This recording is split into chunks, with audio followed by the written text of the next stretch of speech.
প্রেরিতদের বিশ্বাসসূত্র বিভিন্ন সময়, স্থান এবং ঐতিহ্য থেকে খ্রিস্টানদের একত্রিত করেছে।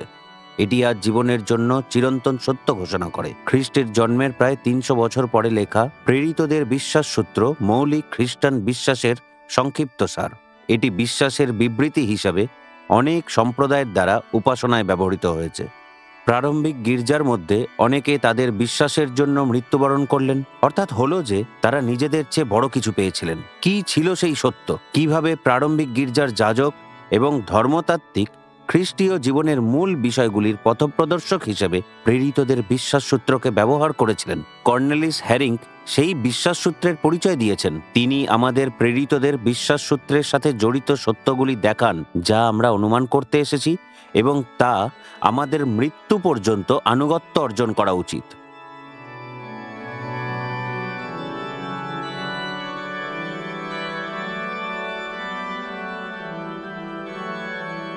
প্রেরিতিক বিশ্বাসসূত্রের পঞ্চম নিবন্ধটি দেখার মধ্য দিয়ে আমরা আমাদের এই সিরিজটি এগিয়ে নিয়ে চলব। এই নিবন্ধটি যিশু সম্পর্কে নিম্নোক্ত বিষয় স্বীকার করে: তিনি তৃতীয় দিবসে মৃতদের মধ্য হইতে পুনরায় উঠিলেন। ধার্মিক যিহুদি, শিক্ষিত গ্রিক এবং গর্বিত রোমীয়দের কাছে খ্রিস্টীয় মণ্ডলী স্বীকার করে যে যিশু তাদের প্রভু ও পরিত্রাতা, মৃতদের মধ্যে থেকে উঠেছেন। প্রেরিত 4 অধ্যায় 33 পদে আমরা পড়ি, আর প্রেরিতেরা মহাপরাক্রমে প্রভু যিশুর পুনরুত্থান বিষয়ে সাক্ষ্য দিতেন। প্রেরিতেরা যা দেখেছিলেন ও শুনেছিলেন সেই বিষয়েই তারা সাক্ষ্য দিয়েছিলেন। তাদের সাক্ষ্যের প্রধান বিষয় ছিল মৃতদের মধ্য থেকে প্রভু যীশু খ্রিস্টের পুনরুত্থান। তারা সেই মানুষ হিসাবে সাক্ষ্য দিয়েছিল যারা ব্যক্তিগতভাবে পুনরুত্থিত যিশুর সাথে দেখা করেছিল। পঞ্চাশোত্তমীর দিনে পিতর সাক্ষ্য দিয়েছেন, এই যিশুকেই ঈশ্বর উঠাইয়াছেন। আমরা সকলেই এই বিষয়ে সাক্ষী। প্রেরিত 2 অধ্যায় 32 পদ। যিশুর কথা ও কাজের বিষয়ে বলার সময় প্রেরিতেরা একটি বিষয়ে নিশ্চিত ছিল যে তারা মানুষের তৈরি করা কোনো বার্তা দিচ্ছে না, কিন্তু তারা যে ঘটনার সাক্ষী সেই বিষয়ে সাক্ষী দিচ্ছে। প্রেরিত পৌল লিখেছেন, কারণ আমাদের প্রভু যীশু খ্রিস্টের পরাক্রম ও আগমনের বিষয় যখন তোমাদেরকে জ্ঞাত করিয়াছিলাম, তখন আমরা কৌশলকল্পিত গল্পের অনুগামী হই নাই, কিন্তু তাহার মহিমার চাক্ষুষ সাক্ষী হইয়াছিলাম। 2 পিতর 1 অধ্যায় 16 পদ।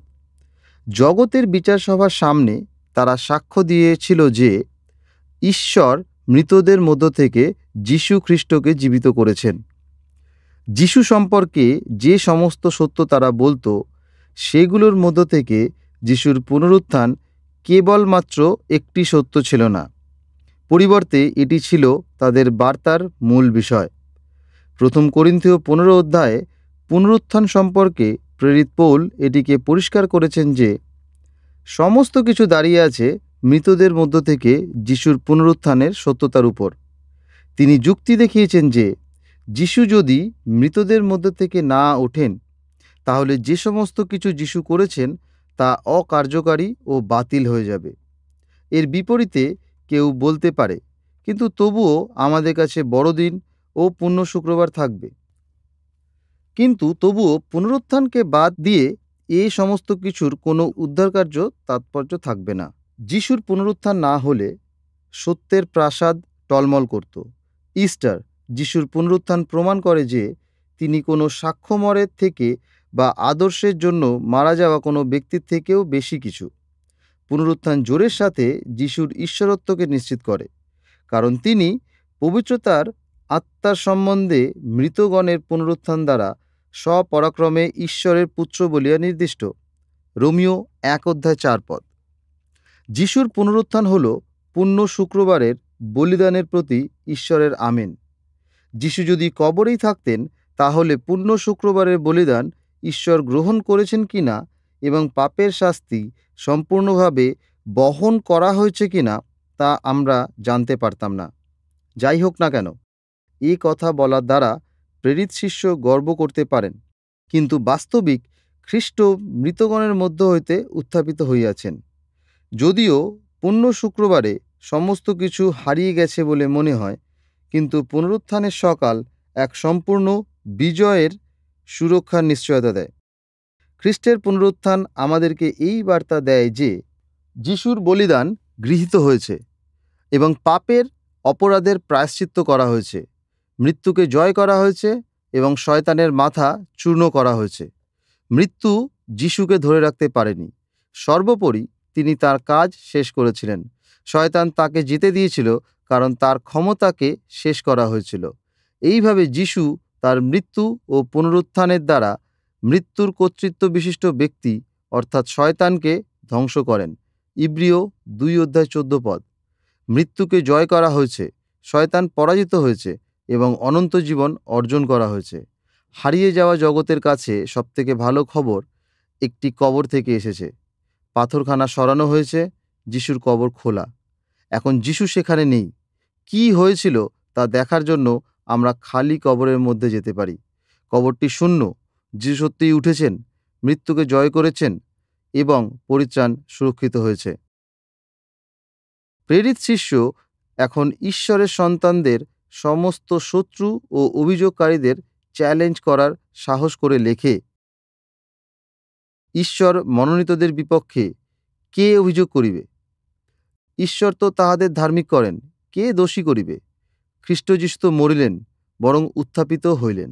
রোমিও 8:33-34 কাজ সমাপ্ত হয়েছে, লড়াই করা হয়েছে, যুদ্ধে জয়লাভ হয়েছে। ঈশ্বর তার পুত্রকে জীবিত করেছেন। আমাদের বাঁচানোর জন্য যিশু মরেছিলেন, আমাদের ধার্মিক করার জন্য তিনি উঠিলেন।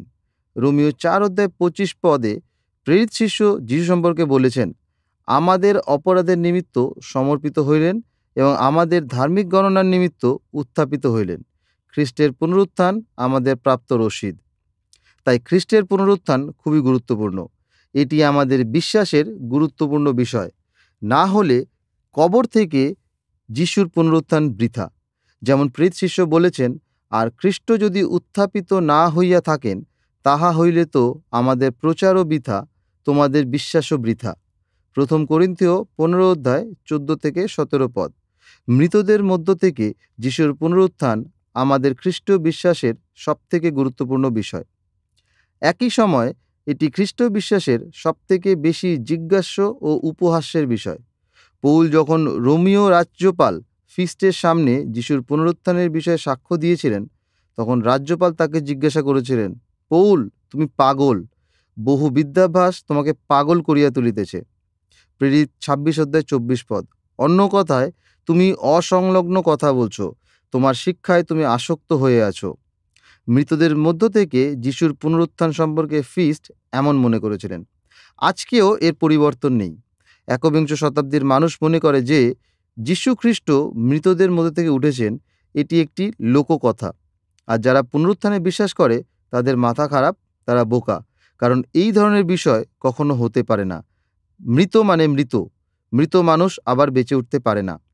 যুগ যুগ ধরে মৃতদের মধ্য থেকে যিশুর পুনরুত্থানের বার্তাকে অস্বীকার করা হয়েছে, সন্দেহ করা হয়েছে এবং উপহাস করা হয়েছে। অনেকে যিশুর শারীরিক পুনরুত্থানকে অন্য অর্থ করে এটির সত্যতা ও ঐতিহাসিকতাকে বিকৃত করার চেষ্টা করেছে। কোরআনে মুসলমানেরা যিশুকে ঈশ্বরের দূত ও সাক্ষী হিসাবে স্বীকার করে। তারা মনে করে যে মুহাম্মদের থেকে যিশু অধস্তন হলেও মুহাম্মদ কিন্তু আল্লাহর সাক্ষী নয়। তবে যিশু মৃতদের মধ্যে থেকে উঠেছেন, তারা তা স্বীকার করে না।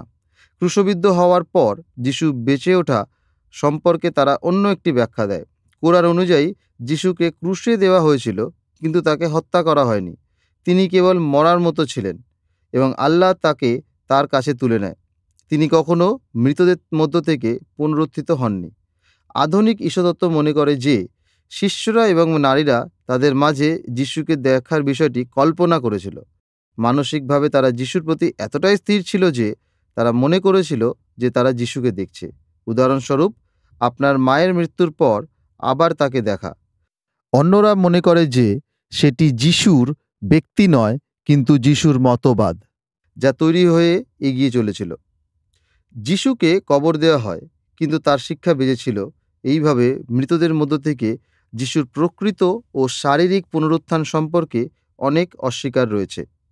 যাই হোক না কেন, বাইবেল পরিষ্কারভাবে যিশুর শারীরিক পুনরুত্থানকে একটি সত্য ঘটনা হিসেবে বর্ণনা করে, একটি প্রমাণিত ঐতিহাসিক ঘটনা।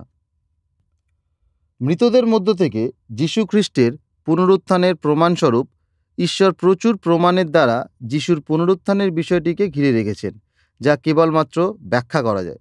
এটা শুনতে অবাক লাগলেও যিশুর শিষ্যরা কিন্তু মৃতদের মধ্য থেকে যিশুর পুনরুত্থানের বিষয়ে আশা করেনি, যা যিশুর পুনরুত্থানের একটি উল্লেখযোগ্য প্রমাণ। শিষ্যরা বা মহিলারা কেউই মৃতদের মধ্য থেকে যিশুর পুনরুত্থানের বিষয়ে আশা করেনি। যিশু বারবার তাদের বলেছিলেন তাকে শুধু দুঃখভোগ ও মৃত্যুবরণ করতে হবে না, পাশাপাশি 3 দিন পর তিনি মৃতদের মধ্য থেকে উঠবেন। মথি আমাদেরকে বলে, সেই সময় অবধি যিশু আপন শিষ্যদিগকে স্পষ্টই বলিতে লাগিলেন যে তাহাকে জেরুসালেম যাইতে হইবে এবং প্রাচীন বর্গের, প্রধান যাজকের ও অধ্যাপকদের হইতে অনেক দুঃখভোগ করিতে হইবে ও হত হইতে হইবে, আর 3য় দিবসে উঠিতে হইবে। মথি 16:21। তার শিষ্যরা কিন্তু এই বার্তা বুঝতে পারেনি। বাইবেলে অনেকবার বলেছে, কিন্তু তাহারা সেই কথা বুঝিলেন না এবং তাহাকে জিজ্ঞাসা করিতেও ভয় করিলেন। মার্ক 9:32।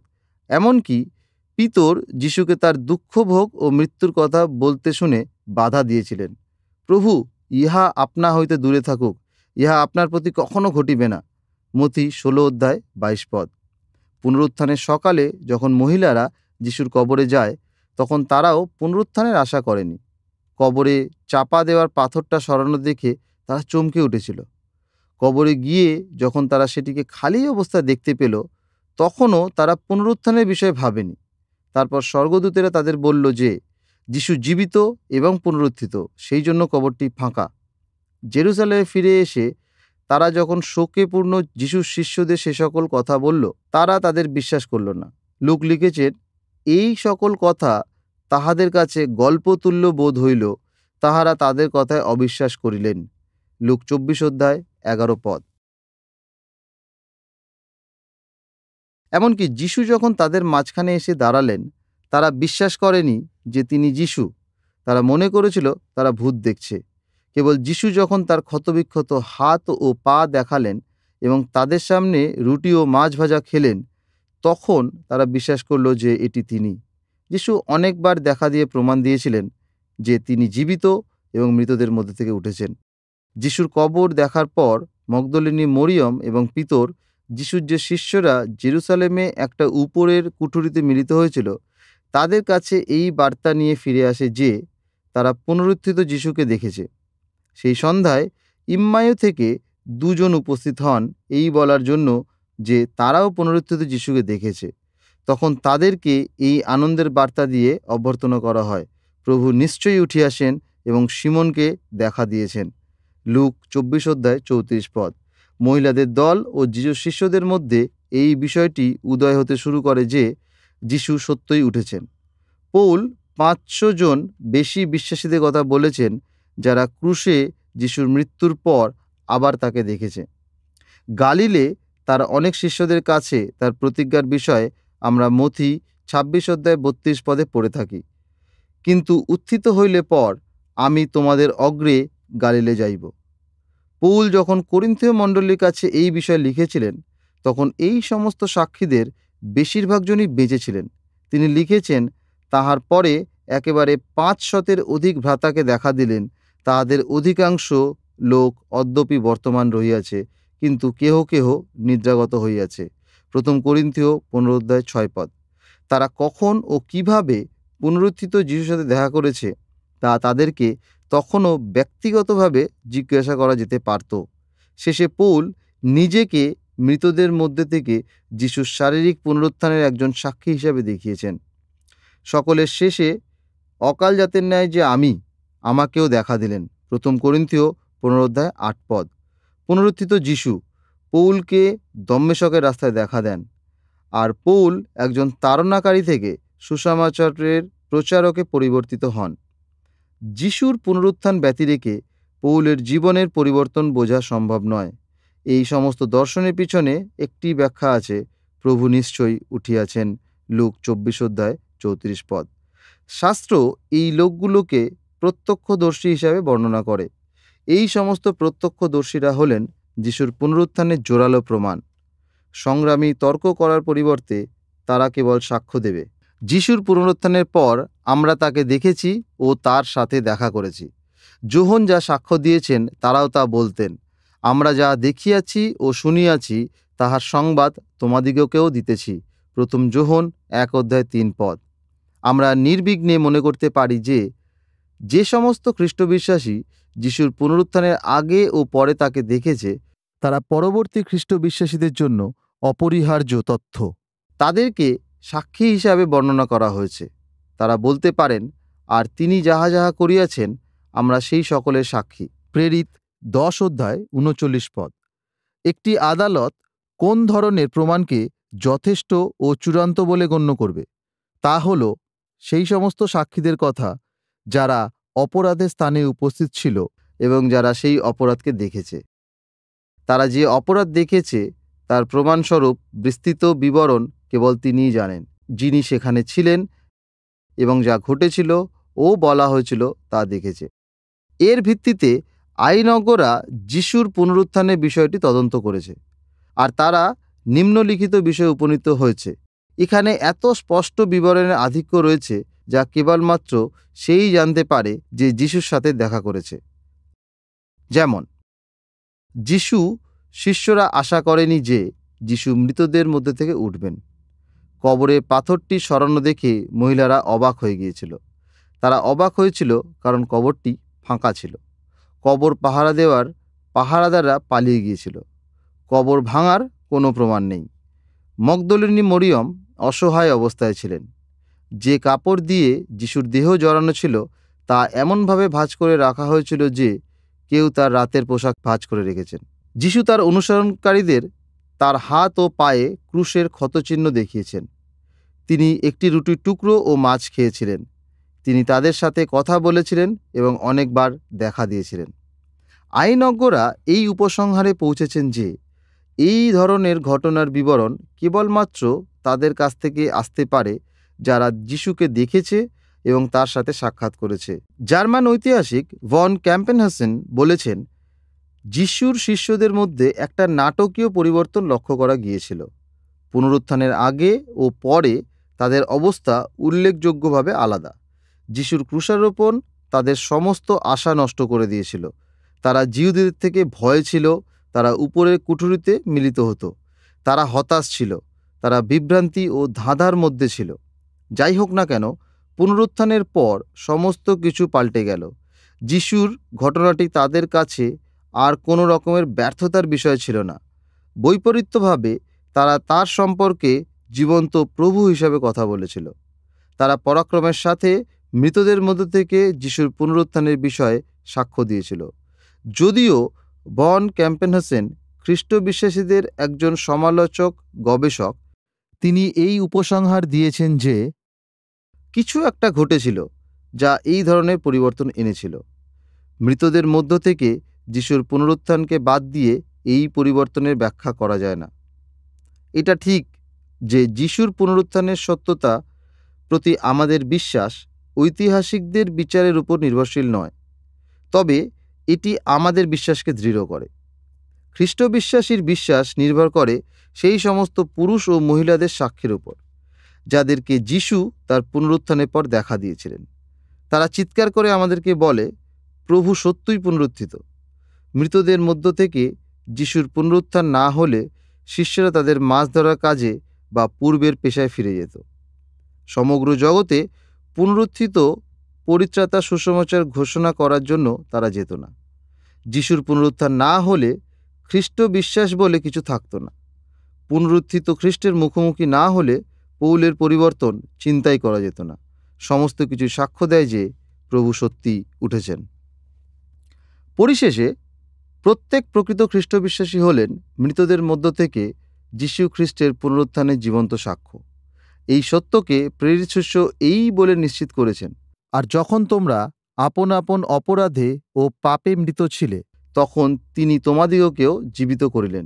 ইফিসীয় 2:1 ইফিসের খ্রিস্টবিশ্বাসীরা খ্রিস্টের সাথে উত্থাপিত হয়েছে। ইফিসের খ্রিস্টবিশ্বাসীদের জীবনে এক আমূল পরিবর্তন, এক আত্মিক পুনরুত্থান ঘটেছিল। তাদেরকে মৃত্যু থেকে জীবনে আনা হয়েছিল। তাদেরকে তারা নতুন মানুষে রূপান্তরিত করেছিল।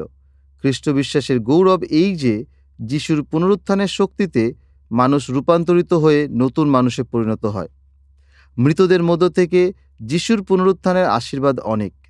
প্রথমত, মৃতদের মধ্য থেকে পুনরুত্থানের দ্বারা যিশু মৃত্যুর উপরে জয়লাভ করেছেন। দ্বিতীয় তিমথিও 1:10 পুনরুত্থিত খ্রিস্ট সম্পর্কে প্রেরিত শিষ্য বলেছেন, যিনি মৃত্যুকে শক্তিহীন করিয়াছেন এবং সুসমাচার দ্বারা জীবন ও অক্ষয়তাকে দীপ্তিতে আনিয়াছেন। কি চমৎকার জয়! মৃত্যুকে ধ্বংস করা হয়েছে ও মুছে ফেলা হয়েছে। মহান আলেকজান্ডার, নেপোলিয়ন এবং চেঙ্গিস খান বড় বড় জয়লাভ করেছিলেন, কিন্তু তারা মৃত্যুর উপরে জয়লাভ করতে পারেনি। যিশু মৃত্যুর উপরে জয়ী হয়েছেন। অনেকে মৃত্যুকে নিন্দা করতে পারে, ঘৃণা করতে পারে এবং ভয় পেতে পারে, কিন্তু তারা মৃত্যুকে জয় করতে পারে না। অর্থ, ক্ষমতা, খ্যাতি, সম্মান এখানে সাহায্য করতে পারবে না। প্রত্যেককেই মৃত্যুর কাছে হার মানতে হবে। শাস্ত্র বলে, কোন মনুষ্য জীবিত থাকিবে, মৃত্যু দেখিবে না? গীতসংহিতা 89:48। প্রকৃতপক্ষে মৃত্যু এক ক্ষমতাবান শত্রু। এটি পাপ থেকে তার শক্তি অর্জন করে। অতএব যেমন এক মনুষ্য দ্বারা পাপ ও পাপ দ্বারা জগতে মৃত্যু প্রবেশ করিল, রোমীয় 5:12। ঈশ্বরের বিরুদ্ধে পাপ করার আগে মানুষের মৃত্যু ছিল না, কারণ যেখানে পাপ নেই সেখানে মৃত্যু আসতে পারে না। আর যখন পাপ থাকে তখন মৃত্যুও প্রবেশ করে। ঈশ্বর বলেছিলেন, যেদিন তাহার ফল খাইবে সেদিন মরিবেই মরিবে। আদিপুস্তক 2:17। আদম ও হবা যখন ঈশ্বরের আজ্ঞা লঙ্ঘন করে তখন মৃত্যু প্রবেশ করে। যাই হোক না কেন, যিশু মৃত্যুকে জয় করেছেন। কিভাবে? তিনি মৃত্যু ঘটাতে মৃত্যুর ক্ষমতা কেড়ে নিয়েছিলেন। প্রেরিত শিষ্য বলেছেন, মৃত্যুর হুল পাপ। 1 করিন্থীয় 15:56। যে খড়গের হুলের দ্বারা মৃত্যু আমাদেরকে মারে তা হলো পাপ। যিশু মৃত্যুর কাছ থেকে তার ভয়ঙ্কর খড়গ কেড়ে নিয়েছেন। তিনি তার প্রজাদের পাপের প্রায়শ্চিত্ত করে মৃত্যুর হুলকে ছিনিয়ে নিয়েছেন। ক্রুশের উপরে যিশুর প্রায়শ্চিত্তমূলক মৃত্যু মৃত্যুকে শক্তিহীন করেছে এবং তার পুনরুত্থানের দ্বারা তিনি মৃত্যুর সিংহল ভেঙেছেন। তিনি এখন মৃত্যু ভয়কারী পাপীদের বলতে পারেন, ভয় করিও না, আমি প্রথম ও শেষ ও জীবন্ত। আমি মরিয়াছিলাম, আর দেখো আমি যুগ পর্যায়ের যুগে যুগে জীবন্ত, আর মৃত্যুর ও পাতালের চাবি আমার হস্তে আছে। প্রকাশিত বাক্য 1:17-18। যিশু জীবন্ত, তাই ক্রুশে মৃত্যুর দ্বারা তার কাজ শেষ হয়ে যায়নি। তিনি তার কাজ করে চলেছেন। পুণ্য শুক্রবার এবং পুনরুত্থান রবিবারের মধ্যে একটা যোগসূত্র আছে। পঞ্চাশত্তমের দিনে তা পরিষ্কারভাবে দেখতে পাওয়া গিয়েছিল। পুণ্য শুক্রবারের দিনে যারা চিৎকার করে বলেছিল, ওকে ক্রুশে দাও, তাদের হৃদয়ে খোঁচা লেগেছিল এবং তারা বলেছিল, আমরা কি করব? যে যিশুকে তারা ক্রুশে দিয়েছিল সেই যিশুর নামেই তারা বাপ্তিস্ম গ্রহণ করে। যিশুর জীবিত থাকা প্রমাণিত হয়েছিল, কারণ পঞ্চাশত্তমের দিনে যা ঘটেছিল তার জন্য পিতর পুনরুত্থিত যিশুকেই নির্দেশ করেছিল। তিনি বলেছিলেন, অতএব তিনি ঈশ্বরের দক্ষিণ হস্ত দ্বারা উচ্চীকৃত হওয়াতে এবং পিতার নিকট হইতে অঙ্গীকৃত পবিত্র আত্মা প্রাপ্ত হওয়াতে এই যাহা তোমরা দেখিতেছ ও শুনিতেছ তাহা তিনি সেচন করিলেন। প্রেরিত 2:33। পুণ্য শুক্রবারে যে আশীর্বাদ যিশু অর্জন করেছিলেন তা তিনি পুনরুত্থানের পরে প্রদান করলেন। মৃত যিশু তা করতে অসমর্থ, তাই যিশু জীবিত এবং পবিত্র আত্মার দ্বারা পৃথিবীতে যুক্ত আছেন। তিনি স্বর্গ থেকে কাজ করেন। তাঁর আত্মা এবং বাক্যের দ্বারা সমস্ত ভাষা ও জাতি থেকে একটি মণ্ডলীকে তার কাছে সংগ্রহ করেন।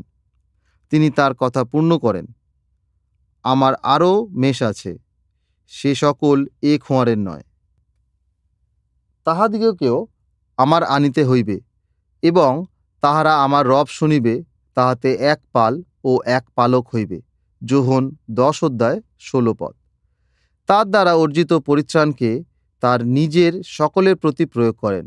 ঈশ্বরতাত্ত্বিক ভাষায় এই সত্যকে আমরা এই বলে প্রকাশ করি যে যিশু কেবল সংগ্রহের মধ্যস্থতাকারী নন, তিনি প্রয়োগেরও।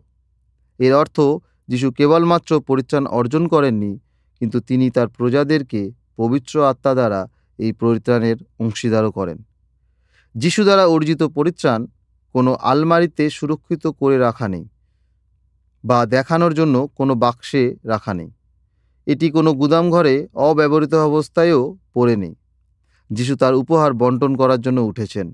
তিনি স্বর্গ থেকে পবিত্র আত্মা ও প্রচারিত বাক্যের দ্বারা হারিয়ে যাওয়া পাপীদেরকে তার পরিত্রাণের অংশীদার করেন। তিনি তার শিষ্যদেরকে এবং তাদের মধ্যে দিয়ে মণ্ডলীকে আদেশ করেছেন। আর তিনি তাহাদিগকে কহিলেন, তোমরা সমুদয় জগতে যাও, সমস্ত সৃষ্টির নিকটে সুসমাচার প্রচার করো। যে বিশ্বাস করে ও বাপ্তাজিত হয় সে পরিত্রাণ পাইবে, কিন্তু যে অবিশ্বাস করে তার দণ্ডাজ্ঞা করা হয়ে যাইবে। মার্ক 16:15-16 প্রচারের মূর্খতা দ্বারা তিনি সকল বিশ্বাসীদেরকে উদ্ধার করেন। বাক্যের পরিচর্যা এবং পবিত্র আত্মার কাজের দ্বারা খ্রিস্ট তার কাছে মনোনীতদেরকে অনন্ত জীবনের জন্য সংগ্রহ করেন। প্রিয় শ্রোতা, এটি যিশুর এক গুরুত্বপূর্ণ উপাদান যা তিনি পরিত্রাতা হিসাবে আমাদেরকে দেন। যিশু যে পরিত্রাণ অর্জন করেছেন তার অংশীদার হওয়া ব্যক্তিগতভাবে আমাদের প্রত্যেকের কাছে কতখানি অপরিহার্য।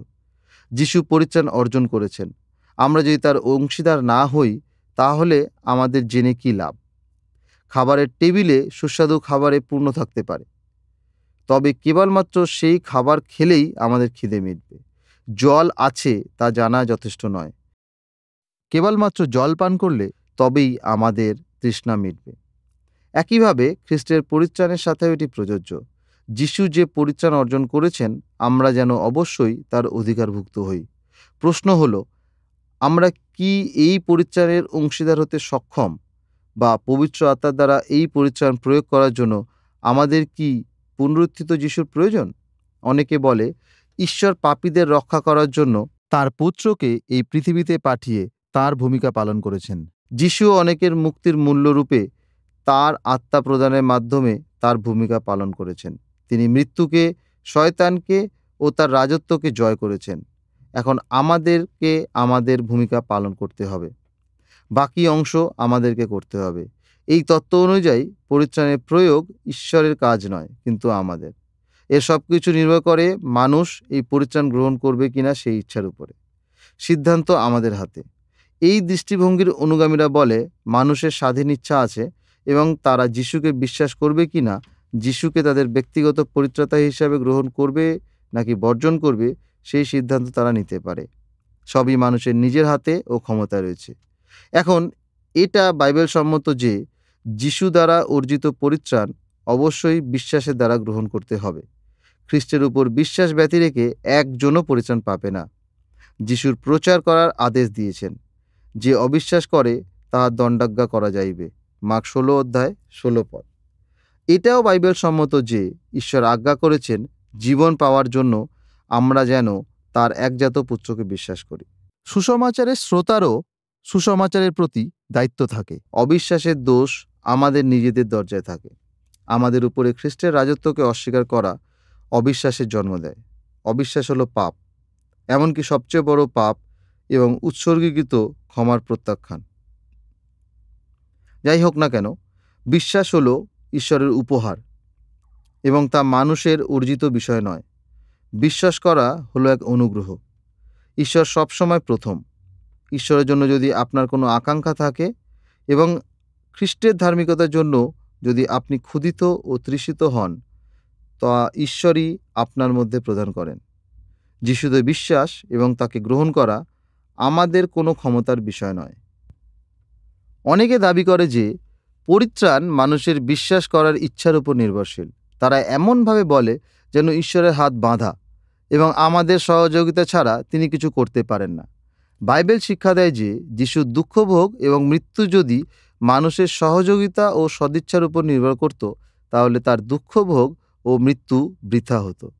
মানুষ সম্পর্কে যিশু বলতে বাধ্য হয়েছেন, আর তোমরা জীবন পাইবার নিমিত্ত আমার নিকটে আসিতে ইচ্ছা করো না। যোহন 5:40 পতিত মানুষ খ্রিস্টকে বিশ্বাস করতে চায় না। তারা এমন একজন যিশুকে চায় যিনি তাদেরকে স্বর্গে নিয়ে যাবেন, কিন্তু রাজা হিসাবে তিনি তাদের উপর রাজত্ব করুন। তারা সেই যিশুকে চায় না। মানুষকে যদি ঈশ্বরের নির্দেশনার প্রথম পদক্ষেপ নিতে হতো, তাহলে ঈশ্বরকে সর্বদা বৃথাই অপেক্ষা করতে হতো। পৃথিবীতে যিশুর আগমনের ফল যদি মানুষের গ্রহণ করার ইচ্ছার উপর নির্ভরশীল হতো, তাহলে পরিত্রাণ কতটা অনিশ্চিত হতো। তাহলে ক্রুশে তার বলিদান কতটা ফল বহন করত, তা যিশুকে অপেক্ষা করে দেখতে হতো। তবে এইভাবে মসীহকে শাস্ত্রে উপস্থাপন করা হয়নি। যিশাইয় ভাববাদী গ্রন্থে আমরা দুঃখ ভোগকারী মসীহ সম্পর্কে পড়ি। তাহার প্রাণ যখন দোষার্থক বলি উৎসর্গ করিবে, তখন তিনি আপন বংশ দেখিবেন। যিশাইয় 53 অধ্যায় 10 পদ। যিশু জানতেন যে তার পরিশ্রম ফল বহন করবে।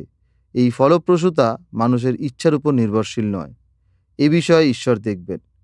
যখন অনেকে যিশুকে ছেড়ে চলে গিয়েছিল, যিশুকে নিজেকে এইভাবে সান্ত্বনা দিয়েছিলেন, পিতা যে সমস্ত আমাকে দেন সে সমস্ত আমারই কাছে আসিবে। যোহন 6 অধ্যায় 37 পদ। যিশু জীবিত এবং তিনি কাজ করছেন। তিনি কেবলমাত্র পাপের জন্য ক্রুশের উপর প্রায়শ্চিত্ত করেননি, পাশাপাশি পবিত্র আত্মা ও বাক্যের দ্বারা তিনি মানুষের হৃদয়ে অনুতাপ ও বিশ্বাসের কাজের জন্য মৃতদের মধ্যে থেকে উঠেছেন। পুনরুত্থিত যিশু সম্পর্কে পিতর বলেন, আর তাহাকেই ঈশ্বর অধিপতি ও ত্রাণকর্তা করিয়া আপন দক্ষিণ হস্ত দ্বারা উন্নত করিয়াছেন, যেন ইসরায়েলকে মন পরিবর্তন ও পাপ মোচন দান করেন। প্রেরিত 5 অধ্যায় 31 পদ। তিনি পাপীদেরকে তার অর্জিত পরিত্রাণের অংশীদার করেন, তার পুনরুত্থানের ক্ষমতায় তাদেরকে নতুন জীবন দেন এবং পাপ ও শয়তানের বন্ধন ছিন্ন করেন। তিনি তাদের হৃদয়ে পাপের জন্য দুঃখ এবং একই সাথে তার নামে বিশ্বাসের জন্য কাজ করেন। তিনি যা বলেছিলেন তা পূর্ণ করেন। আর আমি ভূতল হইতে উচ্চীকৃত হইলে সকলকে আমার নিকটে আকর্ষণ করিব। যোহন 12 অধ্যায় 32 পদ। এই বক্তৃতা শোনার জন্য ধন্যবাদ। আশা করি এটি আশীর্বাদের ছিল। আমাদের পরবর্তী বক্তৃতায় যোগ দিন, যেখানে আমরা 6ষ্ঠতম বিশ্বাস সূত্রে আলোচনা করব, যেখানে আমরা স্বীকার করি যে তিনি স্বর্গে আরোহণ করেছেন এবং সর্বশক্তিমান পিতা ঈশ্বরের ডান দিকে বসে আছেন।